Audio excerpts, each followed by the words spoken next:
우리 비전구 한번 하고 말씀 전하겠습니다. 오직 전도로 시작. 오직 전도로 부흥하는 교회, 십자가의 은혜, 성령 충만, 말씀 충만, 내 안에 예수님이 계십니다. 예수님을 전하겠습니다. 아멘. 오늘 저는 여러분과 함께 부모를 공경하는 가정은 행복이 넘칩니다 라는 제목으로 말씀의 은혜를 나누고자 합니다. 여러분, 하나님을 잘 믿는 가정에 또 개인에게 하나님 주시는 복이 넘치게 되죠. 거기다가 부모 공경까지 잘하는 가정에는 행복이라고 하는 또 다른 복이 넘치게 될 것입니다. 여러분요, 하나님이 아무리 복을 주셔도요, 가족들이 행복을 누리지 못하면요, 그 복이 소용없을 수 있습니다. 그러므로 우리가 하나님이 주시는 복과 더불어 행복한 가정이 되는 그 복을 생각하면서 신앙생활을 해야 됩니다.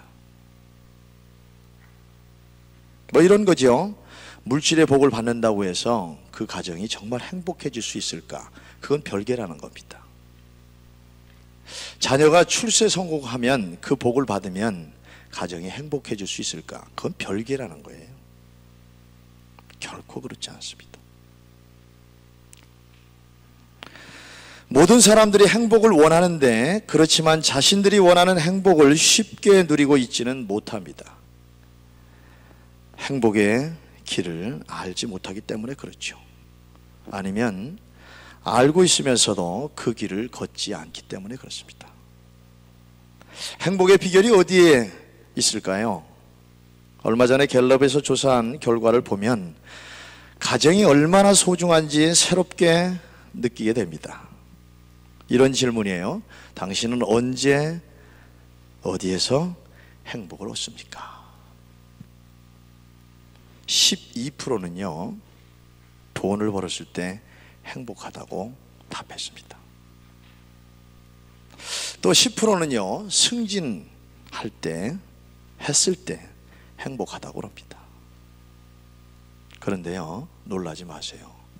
나머지 70%는요 가정이 행복할 때 행복합니다. 그렇게 답했습니다. 여러분, 행복지수 알잖아요.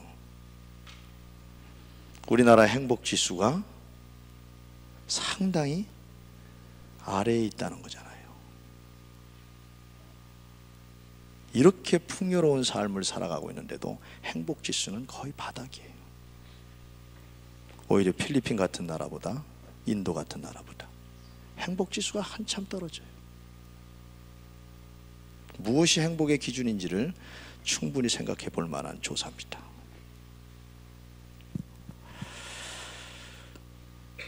가정을 행복하게 하는 일이 자신의 행복한 삶을 이루어 가는 비결이라는 거죠.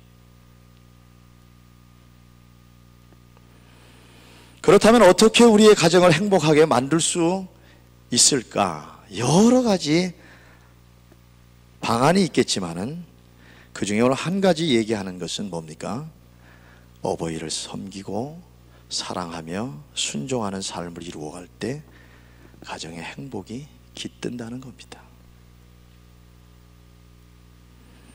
그러니 어버이를 사랑하고 잘 섬기는 길에서 가정의 행복을 찾고자 하는 겁니다. 행복한 가정은 부모의 자리를 확보하고 잘 섬기는 데서부터 시작된다는 겁니다. 오늘 우리는 가장 소중한 품인 어버이의 품을 점점 멀리하고 있다는 생각이 들 때가 신문지상을 통해서 보도되는 기사를 통해서 종종 느끼게 됩니다. 이 땅에 존재하는 것 중에 하나님을 가장 빼어 닮은 존재는 아마 부모님일 거예요. 제가 처음 하나님의 사랑을 경험했을 때 그 하나님의 사랑을 아주 쉽게 이해하는 방법은 부모의 사랑과 비교할 때였어요. 부모가 자녀를 사랑하는 그 사랑을 생각하면, 그걸 이해하면 하나님 나를 얼마나 사랑하시는지 그게 쉽게 이해가 됐어요. 물론 하나님의 사랑이 부모님의 사랑이 하나님의 사랑하고는 비교가 안 되는 건 사실입니다.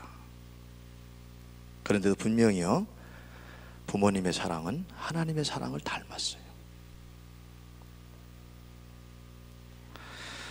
그분들의 삶과 사랑과 품이 보이지 않는 한 하나님 볼 수가 없습니다. 우리를 이 땅에 존재하게 하신 분도 어버이요, 무조건적인 사랑으로 우리를 기르시고 돌보신 분도 어버이요, 죽으면서까지도 자신 걱정보다는 자식 걱정으로 눈을 감는 분들이 어버이시기 때문에 그렇습니다. 이와 같은 이분들의 숭고한 삶으로 하나님의 존재를 알게 되고 하나님의 무조건적인 사랑을 이해할 수 있게 되는 겁니다. 그래서 오늘 저와 여러분이 예수님을 믿는 순간 하나님의 자녀가 되었기 때문에 이와 같은 부모의 사랑을 생각하면서 하나님을 아버지라고 부르게 되는 거예요. 헌신적인 육신의 부모의 사랑을 생각하면 우리를 죄악에서 구원하시기 위해서 예수님을 십자가의 제물로 삼으시기까지 하신 하나님의 사랑을 이해할 수 있는 거죠. 자녀가 물에 빠지면요, 부모는 뛰어들 마음이 있어요.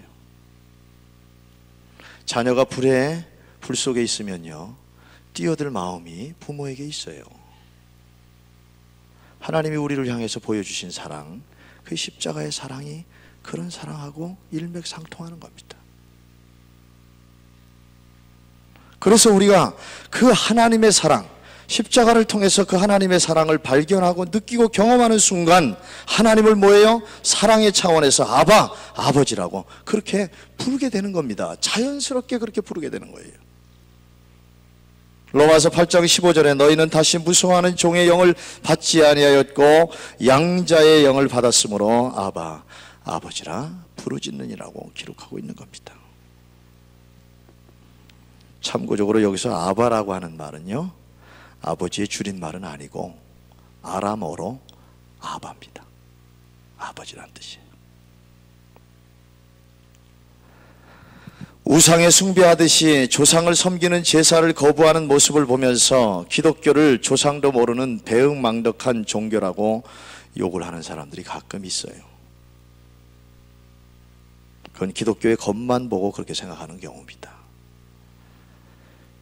그러나 기독교가 제사를 거부하는 것은 그것이 미신을 섬기는 한 축을 이루었기 때문에 그래요. 조상 제사가 하나님 섬기는 일을 방해하고 살아있는 사람을 오히려 구속하고 억압하기 때문에 그렇습니다. 혹은요, 이미 죽은 조상을 위해서 제사만 잘 지내면 복을 받는다는 것은 잘못된 사고방식이기 때문에 지적하는 겁니다. 그리고 살아있을 때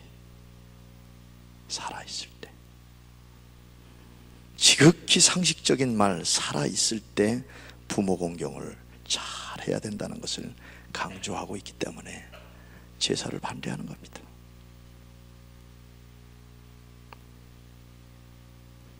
기독교를 자세히 알고 보면 절대로 조상을 모르는 배은망덕을 가리키는 종교가 아니라는 걸 알 수 있습니다. 우리가 기독교의 핵심적인 율법을 알죠. 십계명을 보아도 기독교가 하나님께서 부모 공경을 얼마나 중요하게 생각하고 계시는지를 알 수 있습니다. 십계명은 두 축으로 나누어 있는데 한 축은 하나님과의 관계이며 다른 한 축은 이웃과의 관계입니다. 첫 번째에서 네 번째 계명까지는 하나님과의 관계에 대한 계명입니다. 다섯 번째부터 10번까지의 이웃과에 대한 계명이죠. 그 이웃과의 계명에서 첫 번째 계명이 뭡니까? 효에 대한 계명이죠.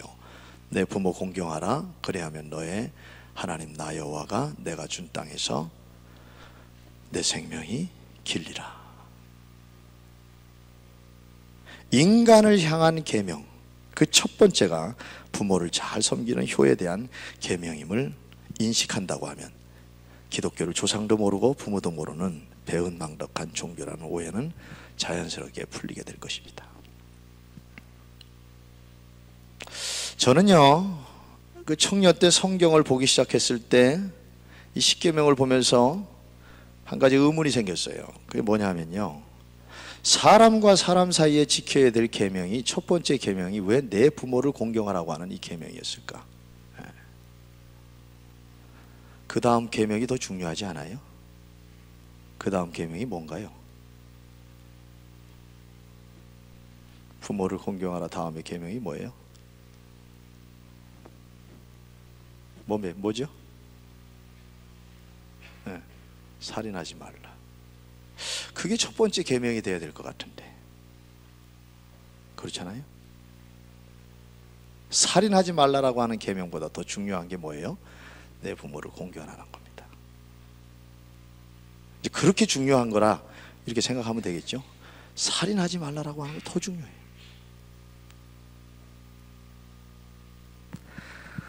오늘 저와 여러분이 진정한 행복이 그 가정의 행복이라고 생각한다면 이 가정의 행복이 어버이를 잘 섬기는 데 있다는 이 하나님의 가르침과 더불어 바울을 통해 주신 하나님의 가르침을 마음속에 깊이 새기면서 실천하면서 그렇게 가르치면서 살면 될 것입니다. 오늘 바울 사도께서 에베소 교회에 보낸 편지에서 주장한 오늘 본문은 사실 구약성경의 핵심인 율법의 핵심 내용이며 십계명의 중심인 부모 공경에 대한 계명이죠. 여러분, 효는요 동양이나 서양이나 모든 삶의 중심입니다. 모든 행실의 근본입니다. 기독교의 가르침의 근본도 부모 공경에 있음을 생각하게 만드는 귀절입니다. 아주 상식적인 얘기죠. 오늘 내가 있는 것은 누가 있기 때문입니까? 어버이가 있기 때문에 그래요. 어버이가 나의 생명의 뿌리가 되십니다. 그런데요, 이 생명의 뿌리는 누가 주신 겁니까? 하나님 아버지가 주신 것이죠.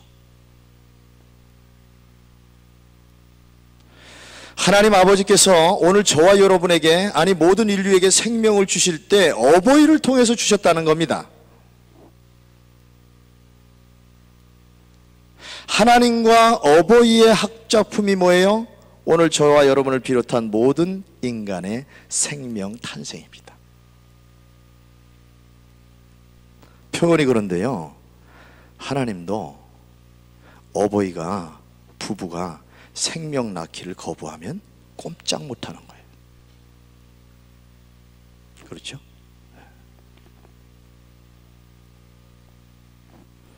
어버이가 없이 하나님도 생명을 탄생시킬 수 없다는 겁니다. 그렇게 하나님께서 부모를 소중하게 여기시기 때문에 부모를 공경하라고 강조하시는 것이고, 인간관계에 있어서 제일 계명으로 말씀하신 겁니다. 모든 다른 사람과의 인간관계가 바르게 되기 위해서는 생명의 뿌리이신 부모님과의 관계, 부모 공경으로부터 시작된다는 것을 강조하고 있다는 거죠. 그러기에 살인하지 말라는 계명이 인간관계에 있어서 제일 계명이 되어야 될 것 같은데, 내 부모를 공경하라는 것이 제일 계명으로 말씀하신 겁니다. 오늘 분명하게 명심하고 마음에 새겨야 할 말 전하고 싶습니다. 여러분이 사는 동안 수없이 많은 사람들 만나게 될 거예요. 그 만나는 사람들과 좋지 않을 때도 있을 겁니다. 좋을 때도 있을 겁니다. 내가 원하는 사람을 만나야 될 때도 있고 원치 않는 사람을 만나야 될 때도 있습니다. 하나님이 내게 꼭 필요한 사람만, 내게 좋은 사람만, 내가 원하는 사람만 그렇게 만나게 하시지 않습니다. 성경에 하나님의 사람들 보십시오. 정말 원수 같은 사람도 만나게 하십니다. 그런데 그 일을 통해서 하나님께 영광을 돌리는 상상할 수 없는 일을 이루신 것을 우리가 수없이 봅니다. 그런데 이 부모 공경에 관한 말씀을 우리가 붙들고 살면요, 이것을 실천하면서 살면 분명히 원치 않는 사람을 만나도, 나에게 때로 해가 되는 사람을 만나도 뭐예요? 결론은 뭡니까? 합력해서 선을 이루는 그런 결과를 하나님께서 낳게 해 주실 거라는 겁니다. 사람 잘 만나는 복을 누리게 될 거라는 거예요. 그 해답이 부모 공경으로부터 시작된다는 겁니다. 모든 인간관계가 원만하게 되는 건 부모와의 관계가 원만하게 될 때부터 이루어진다는 거죠. 상식적인 얘기죠. 부모에게 잘못하고 부모에게 막대하고 부모를 섭섭해하게 하고, 근데 무슨 인간관계가 제대로 될 수가 있습니까? 에베소서 6장 오늘 2절과 3절에 보니까 내 아버지와 어머니를 공경하라, 이것이 약속 있는 첫 계명이니 이는 내가 잘 되고 땅에서 장수하리라고 약속하고 있습니다. 여러분이 아는 옛날 이야기, 고려장 이야기입니다.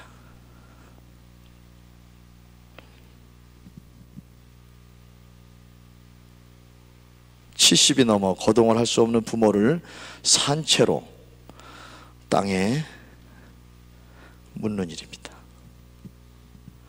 문제는 가난 때문이었다고 하는데 실제로 그런 풍습이 있었는지 없었는지, 지켜졌는지 그래서 안 지켜졌는지는 말할 수 없다고 합니다.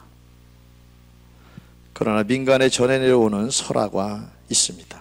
그것도 사실인지 아닌지는 모르겠지만, 옛날에 연로한 노모를 모신 젊은 부부가 있었어요. 노모는 대소변도 가리지 못했고 어려운 형편에 많은 양의 식사를 했습니다. 두 부부는 은원 끝에 노모를 멀리 산중에 버리기로 결정했습니다. 어느 날 밤 아들은 노모를 지게에 짊어지고 산속으로 자꾸만 깊이 들어갑니다.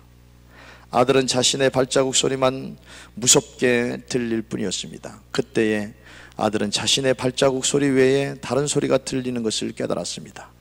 나뭇가지 부러지는 소리가 아들의 머리 위에서 났다는 겁니다.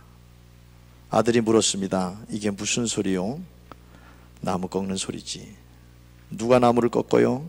내가 꺾지. 왜요? 너를 위해서지. 나를 위해서라니요. 나는 죽으면 그만이지만 너는 집으로 다시 돌아가야 되지 않겠니? 내가 집으로 돌아갈 때 길을 잃어버릴까 봐 길을 표시해 두었단다. 얘야, 나중에 집으로 돌아갈 때 나뭇가지 꺾어둔 것만 보고 가면 길을 잃지 않을 게다.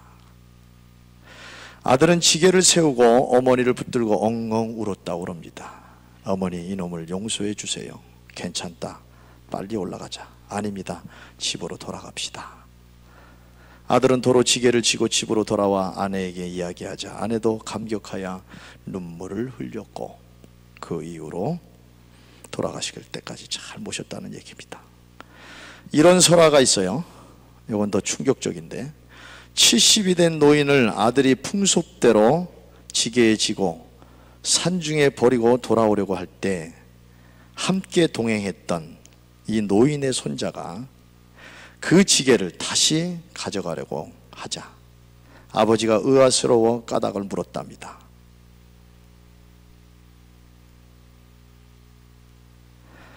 버려지는 할아버지의 손자이며 버리러 간 아버지의 아들이 이렇게 대답했다고 합니다. 다음에 아버지가 70이 되면 이 지게에 실어서 아버지를 버릴 때 사용하려고 다시 지고 가는 겁니다.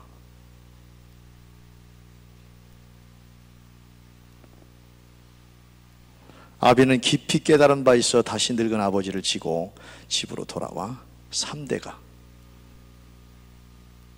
행복하게 살았다. 그런 설화입니다.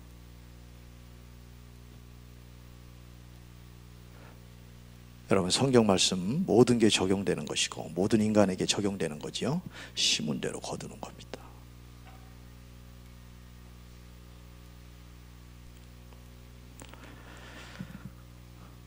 전설 따라 삼천리 같은 이야기입니다. 찢어지게 가난했던 시절에 있었던 슬프고도 아름다운 이야기입니다. 고려장이 있을 정도로 가난하고 힘들고 어려웠던 시절에도 효를 실천했다고 하는 그 효의 실천을 통하여 진정한 사랑과 행복을 꽃피웠다라고 하는 이야기입니다. 오늘날 우리의 현실은 어떻습니까? 소두에서 말씀드렸듯이 어버이의 존재를 가정에서 잃어가고 있는 것은 아닙니까? 현실에서 어버이는 죽도록 고생만 하는 사람이고 나이 들면 천덕꾸리요 방해꾼이 되며 짐으로 불편한 존재로 생각하는 것이 현실이 아닙니까?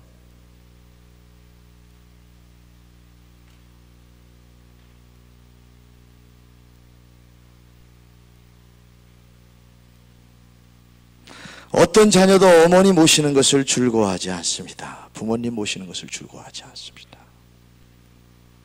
여러분도 마음의 준비는 다 하고 있겠죠? 절대로 자녀와 같이 살지 않겠다, 그렇게 마음 먹었겠죠. 결혼 조건으로 어머니를 모시지 않아야 허락이 되는 시대에 살고 있습니다. 부모님을 모시고 살아야 된다라고 하면 고개를 젓고 도망가는 그런 시대에 살고 있습니다. 2005년 세계 젊은이들을 대상으로 조사한 결과입니다. 결혼하면 부모를 모시고 살겠는가라는 질문에 한국의 젊은이들은 35%가 답했고 일본은 80%인데 선진국은 어떨까요? 더 훨씬 낮을 것이라고 생각했는데 놀라지 마십시오. 영국은요, 부모 모시고 살겠다는 젊은이가 66%입니다. 잘못된 것 같아요. 근데 그런 의식을 심어주는 거죠. 미국은 64%랍니다. 보다 심각한 설문조사가 최근에 발표되었는데 젊은 여성들 중에 결혼을 안 하겠다는 응답자가 50%가 넘었어요.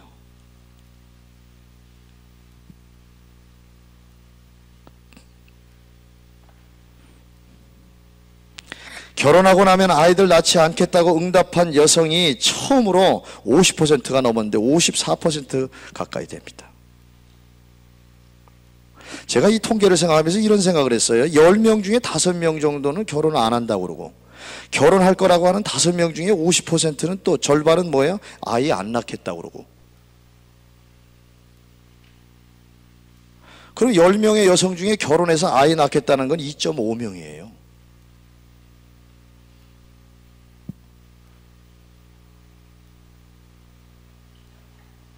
스무 쌍이 결혼해서, 그러니까 10쌍이 결혼해서 아이가 있는 가정이 2.5.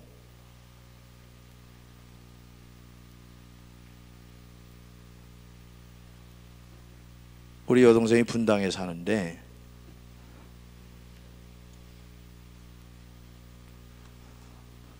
분당이 심각하다고 그러네요. 초등학교 학급수가 자꾸 줄어가고 심각하대요. 교실이 텅텅 비어서 심각하답니다.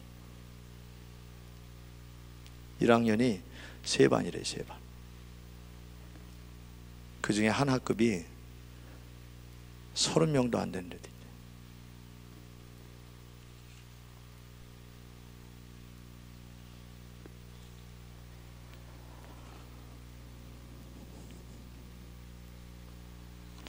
이런 조사 결과를 통하여 알 수 있는 것이 무엇입니까? 가정에 대한 중요성뿐만 아니라 가정에 대한 개념도 이제 다음 세대의 의식 속에서 사라져가고 있다는 겁니다. 가정이라고 하는 말도 사라질 것 같은 예감이 듭니다. 여러분, 아이를요 한둘만 낳아 키우면서 형제의 자매라는 의식이 없어지고 있어요. 어떤 가정에는 형제라는 말이 없잖아요. 어떤 가정에는 자매라는 말이 없잖아요. 어떤 가정에는 이모라고 하는 말이 없어요. 고모라는 말도 없어요.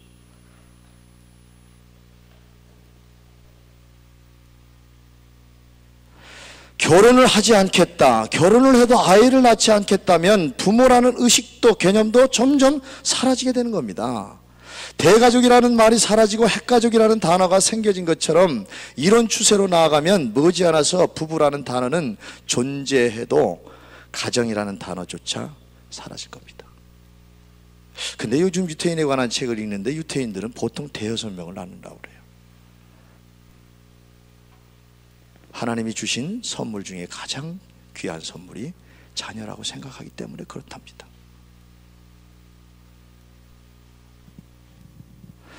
집안 이야기 좀 해볼까요? 금요일날 쉬는 날인데 막내 예업이와 함께 단둘이서 외식을 하게 됐어요. 저는 음식 가리는 게 거의 없는데, 근데 저도 9세대이기 때문에 자라나면서 거의 먹어보지 않은 음식이 있는데 스파게티입니다. 막내는 다른 음식 잘 먹는데 스파게티 좋아합니다. 그런데 아빠가 싫어하는 것 알고 미리 닭갈비를 먹자고 주문합니다. 그래서 제가 포지타노 스파게티 먹으러 가자. 나는 좋은데 아빠 싫어하잖아. 아니, 매콤한 것도 있더라. 아이 얼굴이 확 피더라고요. 그래서 스파게티 먹으러 갔습니다. 저는 막내 때문에 스파게티도 좋아하는 아빠가 됐어요. 식사를 하고 나서 배가 불러 주변 거리를 걸었습니다. 그 상가 주변을 이렇게 걸었어요. 조금 걷다가 우리 아이가 내 손을 꽉 잡더라고요. 그냥 슬쩍 잡는 게 아니라 꽉 잡더라고. 손 붙들고 가자는 거죠. 사람들이 오며 가는 거리에서.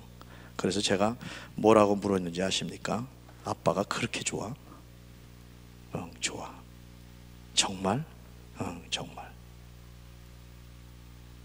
이런저런 이야기를 하다가 가끔마다 들려주는 아이 이야기가 제가 있어요. 여러분 아시죠? 이어봐, 현모양처되라.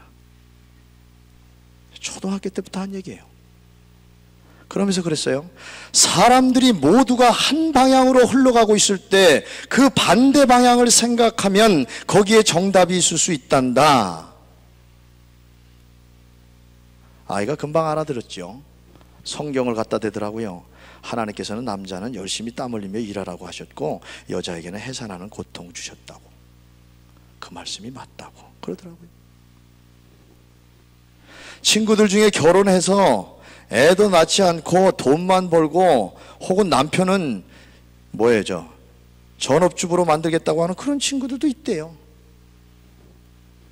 자기는 그렇게 못한다는 거예요. 아이 낳고 아이 잘 키우고 남편 뒷바라지 열심히 할 거랍니다. 매일 남편 기다리면서 맛있는 새로운 음식을 정성을 다해서 만들어 놓겠다는 거예요. 우리 아이 셋 중에 막내의 꿈이 가장 확실하고요, 현실적이라고 생각하고 성경적이라고 생각합니다. 막내의 꿈이 가장 먼저 이루어질 것 같기도 해요. 꼭 현모양처를 원하는 남자를 만나게 될 것이다. 그런 믿음이 생겨요. 막내는 압니다. 왜 설거지를 초등학교 때부터 했어야 되는지를, 빨래 거는 일을 지금까지도 열심히 해야 하는지를, 부모 말에 순종해야 하는지를, 그리고요 열심히 공부해야 되는 이유도 알고 있어요. 집에서요 아이 공부를 직접 가르치는 엄마가 되기 위해서 공부를 열심히 해야 되는 걸 알고 있습니다. 유태인의 공부라는 책 꼭 읽어보세요. 가정에서 부모가 가르쳐야 됩니다.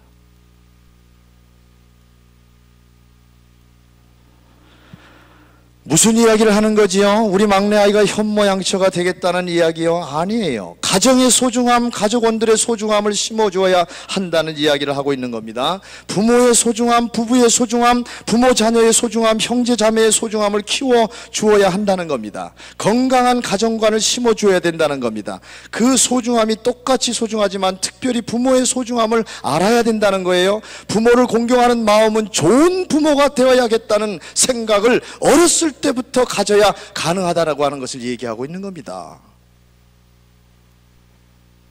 여러분 자녀에게 그런 걸 심어준 적 있습니까? 좋은 대학 가라고 하는 걸 심어준 적 있겠지요. 공부를 열심히 해야 된다는 걸 심어준 걸 있겠지요. 출세 성공에 대해서 심어준 적 있겠지요. 어떤 직업을 가질 것이냐라고 하는 걸 심어준 적이 있겠지요. 그런데 좋은 부모가 돼야 된다라고 하는 것을 가르쳐 준 적이 있습니까? 감히 말합니다. 다 소용없는 짓이에요. 좋은 부모가 되는 그걸 가르쳐 주지 않으면. 그렇잖아요.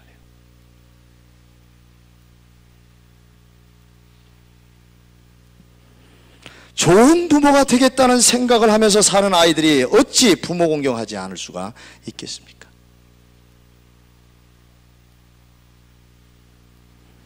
출세 성공, 학벌 그런 것들을 강조하는 것이 좋은 가정을, 좋은 부모를 만들어가고 있습니까?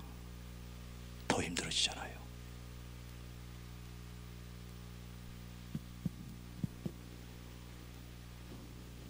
좋은 부모가 되고자 하는 생각이, 노력이 좋은 부모를 만들어내는 것이고요,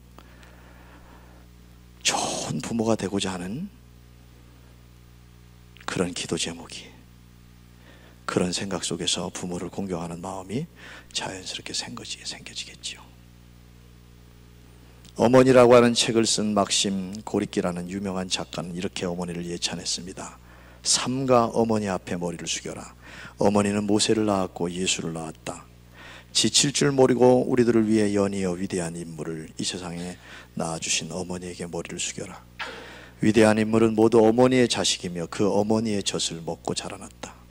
세계가 자랑거리로 삼는 것은 위대한 인물인데 그 위대한 인물들을 낳은 것은 모두 어머니이다. 인간은 누구나 다 부모로부터 생명을 이어받았으며 부모의 손을 거쳐서 양육되고 부모의 사랑과 훈육으로 인생의 길을 걸어가고 있다라고 하는 것이 변치 않는 진리입니다.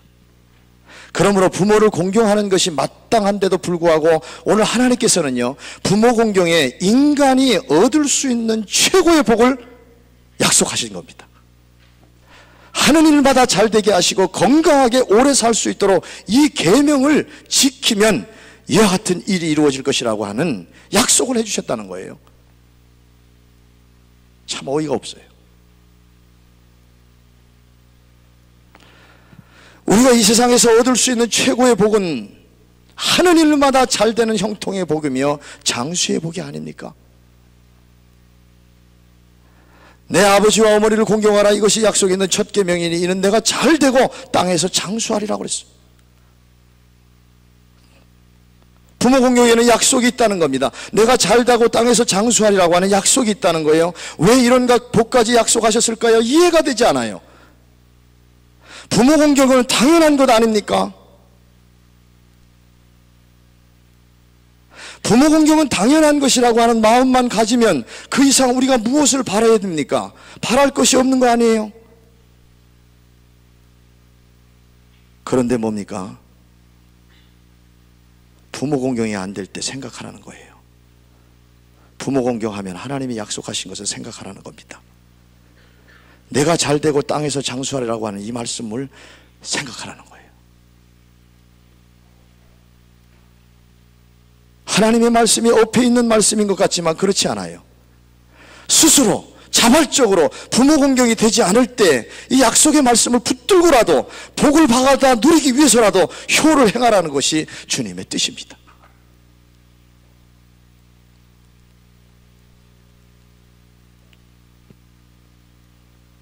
여러분, 자녀가 복받기를 원하지 않는 부모가 어디 있겠습니까? 이 말씀 잘 생각하셔야 됩니다.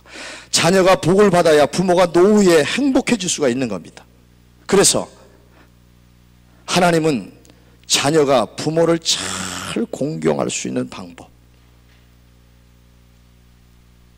조금만 마음을 먹으면 잘 할 수 있는 방법이 부모 공경이기 때문에, 가장 가까운 사람에게 할 수 있는 방법이 그것이 부모 공경의 방법이기 때문에, 누구나 할 수 있는 방법이기 때문에 부모 공경을 통하여 복받는 자녀가 되기를 원하시기 때문에 부모 공경을 가르치라는 겁니다. 다시 얘기합니다. 다른 거 가르쳐야 소용없어요. 하나님 말씀입니다. 부모 공경을 잘 가르쳐야지요. 유태인에 관한 책도 얘기하겠어요. 앞으로 계속 얘기할 겁니다.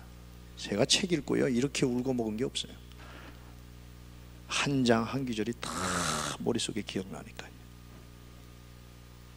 유태인들은요, 부모가 심부름을 하는데 말 안 듣는 게 용납이 안 돼요.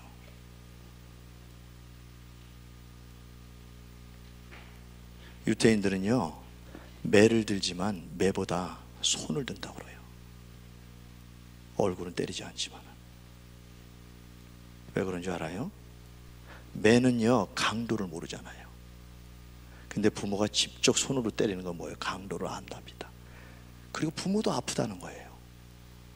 때리면 부모 손도 아프잖아요. 그래서 진짜 사랑의 매가 된다는 거예요. 물건을 들고 때리는 건 사랑의 매가 아니라는 거예요. 어떨 땐요, 눈이 매랍니다. 눈은 무섭게 하고 지적한다는 거예요. 아이들이 부모에게 순종할 수 있는 모든 것들을 다 동원한답니다. 그렇게 철저하게 부모 순종을 가르친다는 거예요. 다 소용없어요. 부모 공경 가르치지 않으면 다 소용없어요. 누가 가장 손해보는 줄 알아요? 여러분이 자녀에게 부모 공경 안 가르치면 여러분들이 커서 가장 손해를 보는 거예요.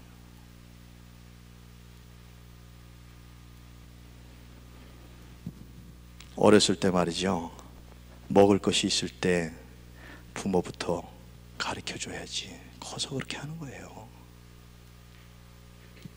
부모부터 숟가락 젓가락 드는 거 가르쳐야 커서 그렇게 하는 거예요. 거기에 질서라는 게 생기는 겁니다. 사람과의 아주 중요한 질서가 생기는 거예요. 위계 질서라는 게 생기는 겁니다.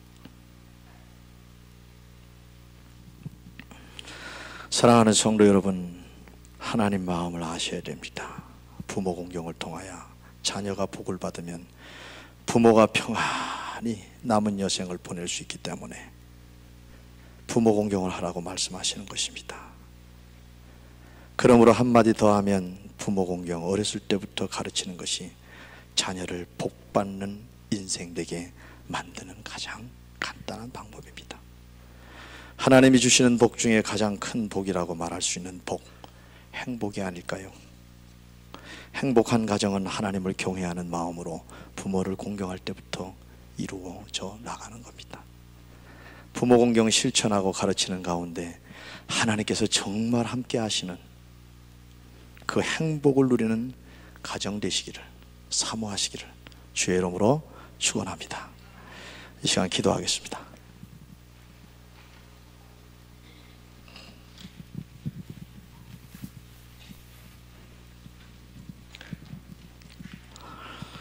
이 시간 주신 말씀 붙들고 여러분 가정, 정말 행복한 가정 되기 위해서 기도 제목 하나 붙들고 오늘부터 기도했으면 좋겠습니다. 에베소서 6장 1절에서 3절 말씀 잘 붙들고 이 말씀 이루어지는 가정, 행복한 가정 되게 해달라고 기도하시고, 여러분이 지금까지 이 말씀보다 자녀에게 다른 것을 더 강조하고 다른 것을 더 요구했다라고 하면 그것이 회개의 기도 제목 됐으면 좋겠습니다. 하나님이 만들어 주셔야 되는 거죠. 내 자녀 하나님이 만들어 주셔야 되는 겁니다. 하나님의 말씀대로 가르쳐야 하나님이 만들어 주시는 거예요. 정말 알지 않습니까? 행복이라는 게 돈에 많고 적음에 달려있지 않고요, 출세 성공에 달려있지 않다는 거 알잖아요. 행복입니다. 행복. 이 말씀 꼭 붙들고 이 말씀 실천하는 가정, 이 말씀에 순종하는 부모, 자녀 될 수 있도록 기도문 보고 기도하셔도 되고요. 할렐루야로 기도하며 하나님 앞에 나아가겠습니다.